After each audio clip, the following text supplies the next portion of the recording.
Where did that conviction come for you? Like, I'm gonna say no to this. This is what I want to do. Like, what was that big shift for you in your approach?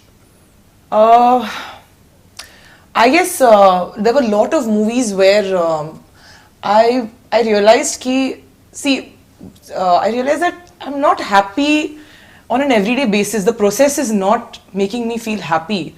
Okay, leave alone making me happy, it's making me feel miserable.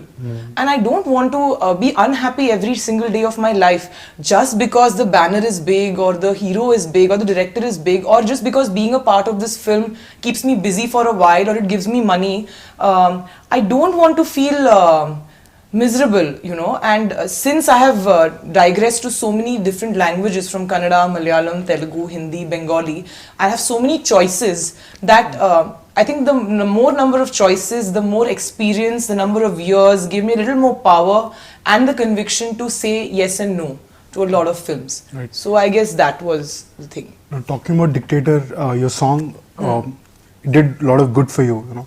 Yeah, quite a lot. I didn't expect that at all. More than anything, I'm sure you found a new friend in Balakrishna sir. And he seems to be very fond of you, you know, from what I see. I am very fond of him too.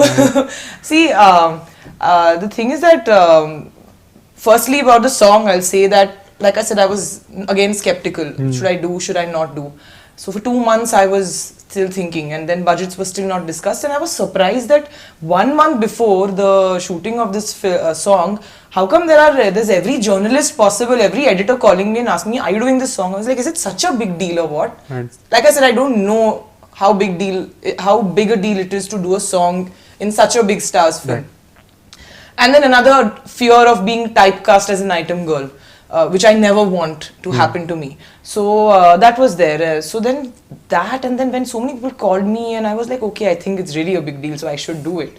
So then I came, and then you know, everybody. People say now that everybody's scared of Balakrishna sir generally, you know, you behave yourself really well and everything. So I was also really scared, and I was like, oh my god, dancing ka ye step hai? Nahi, I'm going to rehearse it at least 50 times if it is with him.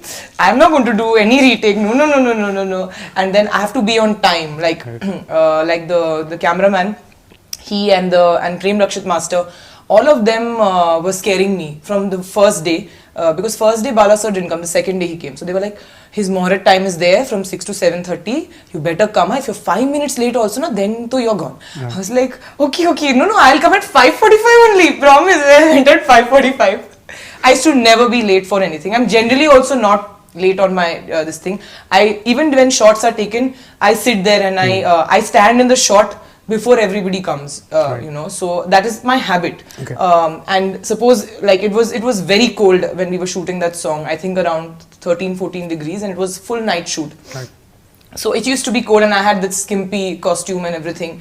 So even when he would be rehearsing na, I would not even wear my shirt to waste the time ki baba shot ready ho jayega. Nahi, I used to stand there shivering in that skimpy costume until he's finishing his rehearsal, and I used to be like, I'm ready. So that's how it was.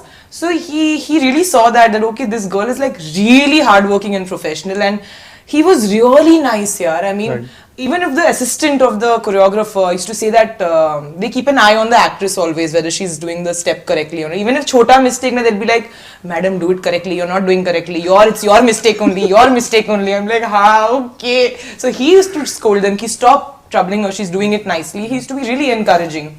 And I didn't see him getting angry anywhere on the set. I thought, what is this? Yeah, people keep saying that, you know, he's very strict and all of that. Nothing like that. And then the trailer launch of Guntur Talkies, you know, we were discussing as to who we should invite. So somebody told me that, why don't you invite Balakrishna sir? I was like, no. I mean, how? I'm not even like great friends with him or anything. I've just worked in one song. So I took the risk. I was like, okay, what will happen? He'll just say a no. Right. I called him and I asked him that, sir, this thing, our film trailer is coming. Will you come, please? It's shot in Hindupur also and all. So he said, okay, give me some time, I'll call you back. He called me exactly in that much time. He said 45 minutes. He called me in 45 minutes. He's like, okay, Shraddha, I'm coming. I'm like, and this is how I talk to him. I'm like, are you serious? You're really going to come? I cannot believe it. This is how I said. He's like, he started laughing. He's like, yeah, I'm really going to come. I can't. oh my god, thank you so much, thank you. I cannot, I'm just going to tell everybody that you're coming and everything. And then he came and he took my name and he said that, you know, I have come here because of her in Hindupur. And I was like, oh my god. And he called me the hero of the film, literally. So I was like shocked because so many times in my other films, my own film heroes on the stage, in the audio launch and trailer launch, have not even taken my name. And he has come and taken my name over there. I was like, wow.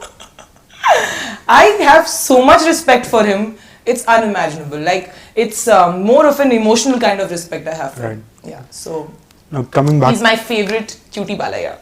Cutie Balaya. Cut that off. Not cutting it.